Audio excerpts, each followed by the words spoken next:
Hello students, welcome in that ROSE project.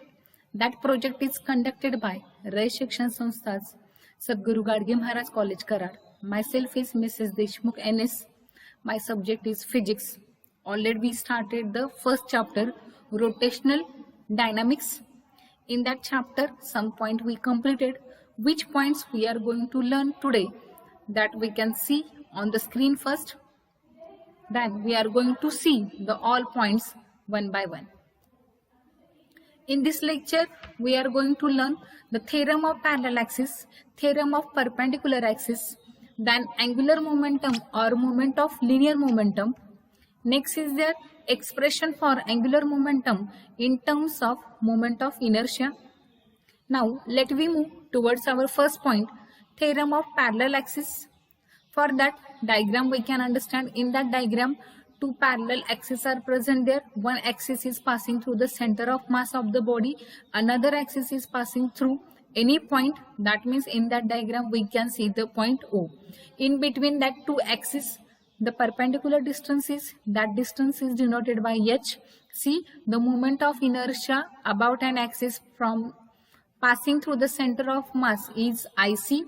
The moment of inertia about an axis passing through the point O, it is I0. M is the mass of that body. From that all information we have to prove the statement of the parallel axis theorem. First of all, we have to see what is the statement.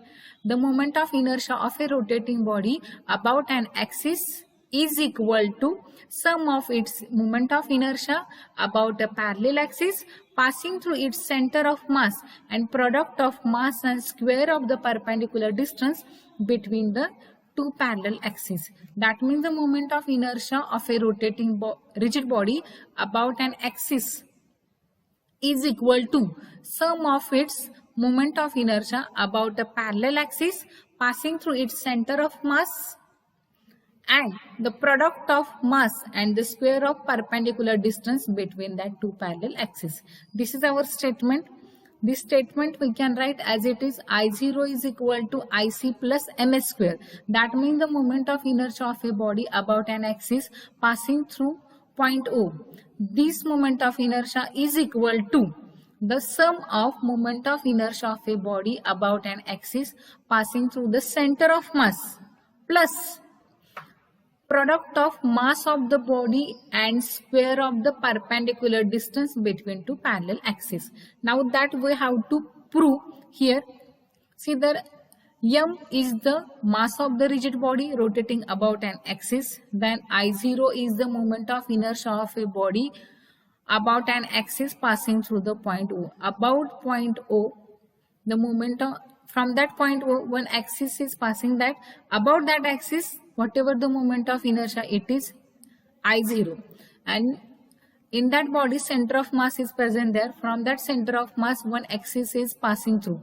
And the moment of inertia about an axis passing through the center of mass, it is denoted by IC. The point C is the center of mass of the body. H is the distance between that two parallel axes. So H is the perpendicular distance. Afterwards, see there, P is a point where the small element of the body is situated at that point P, it having the very small mass dm. So when we join point P to the O, we are getting the OP is equal to R. When we are going to join the P to the C, the center of mass, we are getting the distance R0. So that means at point P, very small element who having the mass dm, it is situated. And by joining OP and CP, we are getting R and R0. Now next, here dotted line shows us we are doing one construction. So in that construction, what we are doing that, just now I said we have to join OP and OC. By joining that, we are getting R and R0. Now here, we are getting the, by joining that term, we are getting the moment of inertia about an axis passing through O and moment of inertia about an axis passing through C. So I0 is equal to integration of dm into OP square, but OP is nothing but R. So this is equal to integration of dm into R square. Then IC is equal to integration of dm into Cp square. Cp is nothing but R0. is equal to integration of dm into r0 square. Now here we are drawing one perpendicular from point P, and when we are increasing the line OC, that time here OD is going to produce. We are increasing that line OC, and then we are getting that CD. So perpendicular from point P, and then we are getting that we are increasing OC, and then we will get that CD. So CD is equal to X, and then H is the distance between two parallel axes, it is OC. Now two right angle triangles are there. From that two right angle triangle, we have to using the theorem, hypotenuse theorem in that. So in big right angle triangle OPD, OP square is equal to OD square plus PD square, but OD is nothing the sum of OC and CD. So here the formula will become in bracket OC plus CD bracket square plus PD square. When we are expanding that bracket, here we will get that OC means H. First of all, OC square plus twice OC into CD plus CD square plus PD square. But I written direct values in that. Instead of OC square, H square. Instead of OC, H. So afterward we are getting H square plus twice H into CD plus CD square plus PD square. Another right angle triangle is there present. It is small. In that also, by using the theorem of hypotenuse, CP square is equal to CD square plus PD square. So instead of that CD square plus PD square, we are writing direct value, it is CP square.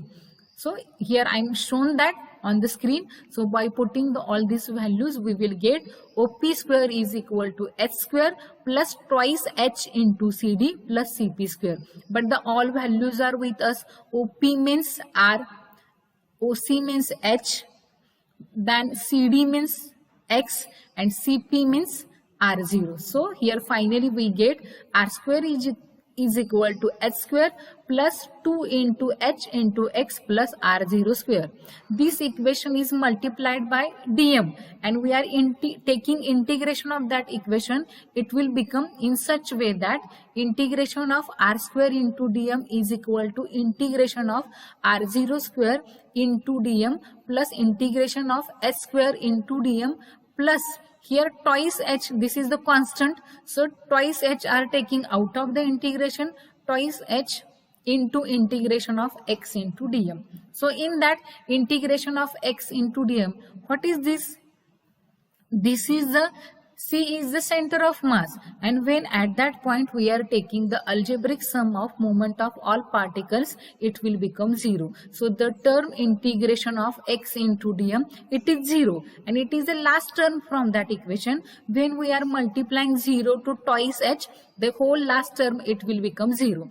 Then afterward we are getting this above equation in such a way that integration of R square into dm is equal to integration of R0 square into dm plus H square into integration of dm. And when we are taking the integration of dm, it will become the total mass of the body. When the small particles are there, they are having the small mass dm. When we are taking their all integration, we are getting the total mass of body. We understood this concept in the moment of inertia when finite number of particles are present there, when continuous distribution of mass is present there. From that we are getting the value of that integration of dm is m. So here we are putting this value, and finally we can see the integration of R square into dm is equal to moment of inertia about an axis passing through the point O. Then integration of R0 square into dm, it is the moment of inertia about an axis passing through the center of mass. H is the distance between that two parallel axes. So here we will get I0 is equal to IC plus MH square. So in this way we prove the parallel axis theorem about the moment of inertia. It will ask in state board for 3 marks. Now let me move toward the next point. It is our perpendicular axis theorem of the perpendicular axis. We can see the diagram. In that diagram, three axes are present there. From that, z axis is perpendicular to the plane. Axis x and y, they are mutually perpendicular to each other and they cut at the point. At that point, the diagram is the lamina. It is going to cut. First of all, we will see the statement. The moment of inertia of a plane lamina about a perpendicular axis is equal to sum of its moment of inertia about two mutually perpendicular axes intersecting at a point where perpendicular axis cuts the lamina. Lamina means the two-dimensional diagram. See, in that z-axis is perpendicular to that lamina. X and y-axis, they are present in that plane. They are mutually perpendicular to each other. They are intersecting each other at point O, where the perpendicular axis, they both are cuts the lamina. From that statement, we are getting the expression Iz is equal to Iy plus Ix. That means the moment of inertia about an axis passing through Z, about an axis, about an z-axis. Ix means the moment of inertia about an x-axis. Iy means the moment of inertia about an y-axis. Now consider a plane lamina in the horizontal plane. M is the mass. Ix is the moment of inertia about Ox. Iy is the moment of inertia of a plane lamina about Oy.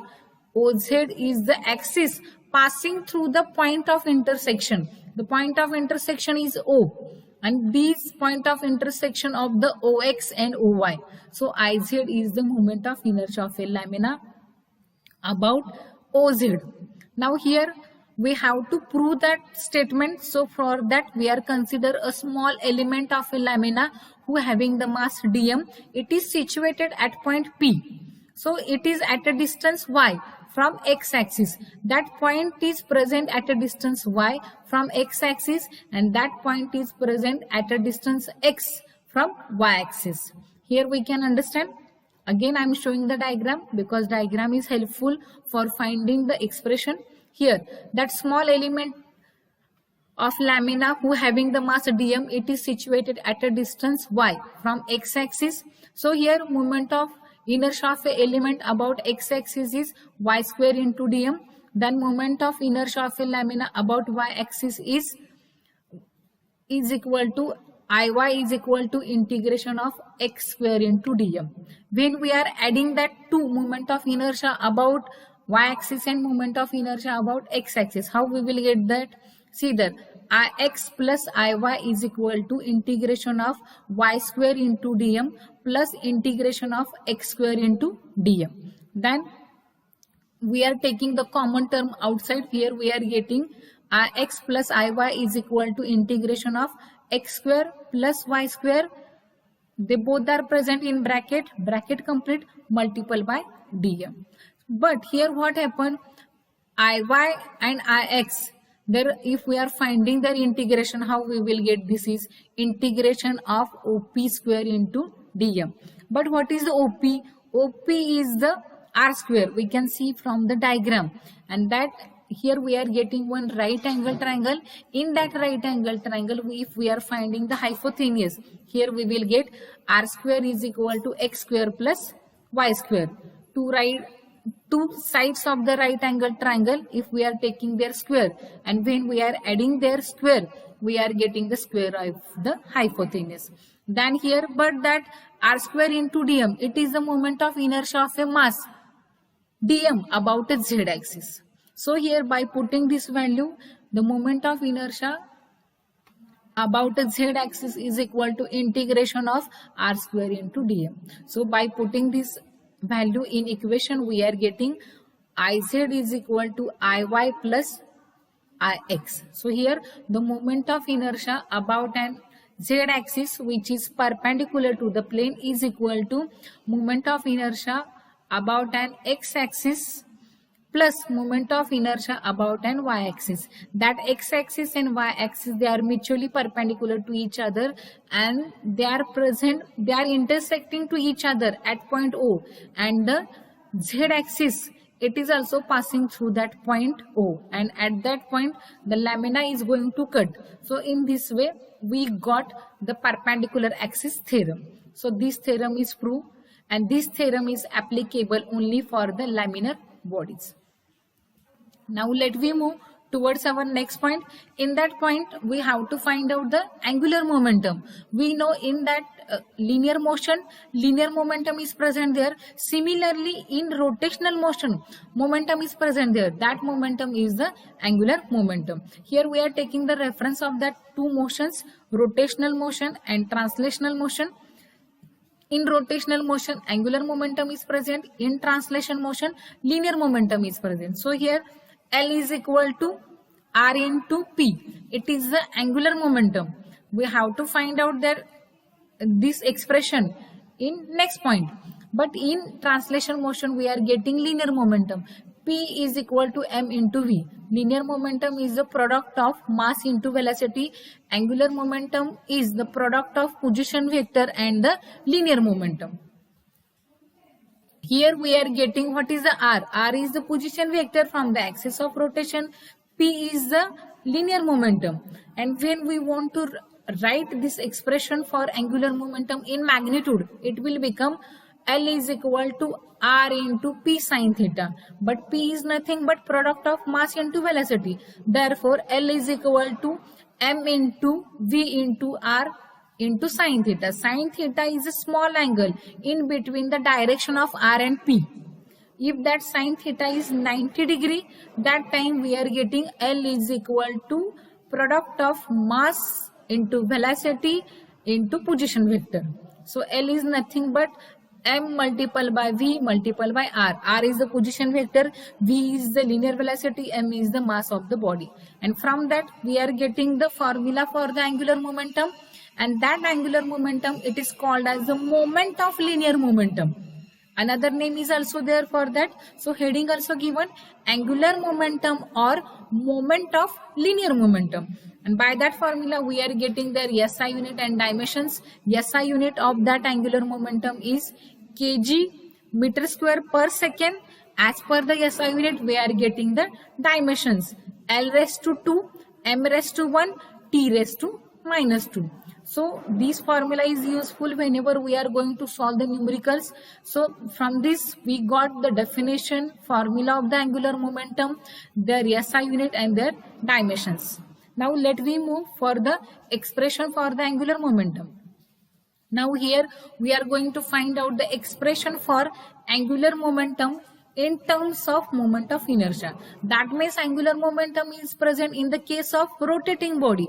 When the body is rotating about an axis, passing through its center, otherwise passing from its body, that time it having the momentum. But this is not only momentum, it is the angular momentum. And that angular momentum we are getting in terms of moment of inertia. See there, consider a rigid body. It is rotating about an axis. Axis is passing through the point O. Okay, when the body is rotating about an axis, it having the constant angular velocity, it is given by omega. The rigid body, it consists of number of particles. That means here we can say the body consists of the n number of particles. Every particle having the mass. First particle having the mass m1, second having the mass m2, as like the last particle, nth particle having the mass mn. These all particles are situated at a distance, perpendicular distance from the axis of rotation. So the first particle m1, it is present at a distance r1 from the center of axis. Second particle m2, it is present at a distance r2 from the axis of rotation. As like this, last particle mn, it is present at a distance rn from the axis of rotation. But when the body is revolving about an axis, that time body is going to perform the rotational motion, but all the particles from that body, they are going to perform circular motion around the axis of rotation. So each particle having its linear velocity. That means every particle having its own linear velocity, but whenever the body having the constant angular velocity. So we are finding the linear velocity for each particle. Linear velocity acting on the first particle is V1 is equal to product of R1 and omega. Omega is the constant for every particle. As like second particle, V2 is equal to R2 multiplied by omega. V3 is equal to R3 multiplied by omega. As like for last particle, Vn is equal to Rn into omega. So if we are getting the value of linear velocity, from linear velocity we can find the value of linear momentum, because linear momentum is nothing but the product of mass and velocity. P1 is for first particle, linear momentum is P1 is equal to product of M1 and V1. Again simplifying, M1 is multiplying to R1 is multiplying to omega. For second particle we can write this, and from that we can get the angular momentum of the first particle. Let me complete the all functions and our formulas for the first particle. First we found the linear velocity of first particle, then linear momentum of the first particle. Now we are writing the angular momentum of first particle. So it is L1 is equal to product of P1 and R1 is equal to M1 multiple R1 square into omega. Then we can find for this. Now we have to write the formula for the angular momentum of the first particle. See, you know the angular momentum is nothing but the product of linear momentum and position vector. So here we have to put the value of first of all that linear momentum, mass into velocity, and velocity means it is linear velocity. Again linear velocity we are getting as the product of r into omega. So here for first particle angular momentum is equal to P1 R1. This formula we can write here M1 R1 into omega, and this will become as like that M1 into R2 square into omega. Now see, we are finding the value for that angular momentum for the second particle, third particle, and up to the nth particle. For second particle, how it will become? L2 is equal to P2 R2. In that we are putting the value of P, M into V. We are putting the value of V. V is nothing but R into omega. We will get M2 R2 square into omega. For the third particle, L3 is equal to P3 into R3 is equal to M3 multiplied by R3 square into omega. Similarly, we can get for the nth particle, Ln is equal to product of Pn into Rn. Again this product will simplify as Mn into Rn square into omega. So here we got the angular momentum for each particle. When we are adding the angular momentum of every particle, we are getting the total angular momentum of a rotating body. For that we are putting value L is equal to L1 plus L2 plus L3 up to Ln.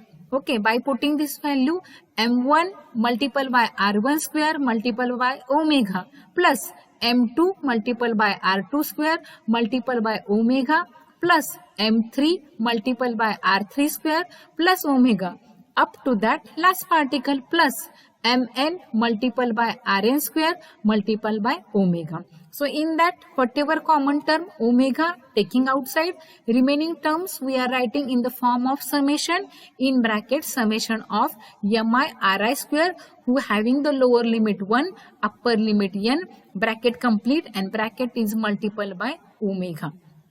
Now we know that summation of mi ri square, who having lower limit 1 and upper limit n, it is nothing but the moment of inertia. So here we are giving that reference. Why we are writing that moment of inertia here? Since I is equal to summation of mi ri square, who having lower limit 1 and upper limit n, is nothing but the moment of inertia. So angular momentum is equal to product of moment of inertia into angular velocity. So finally here we will get angular momentum is equal to product of moment of inertia into angular velocity. I hope you understand that. I hope you understand this concept. Okay, now we are going to stop. Thank you.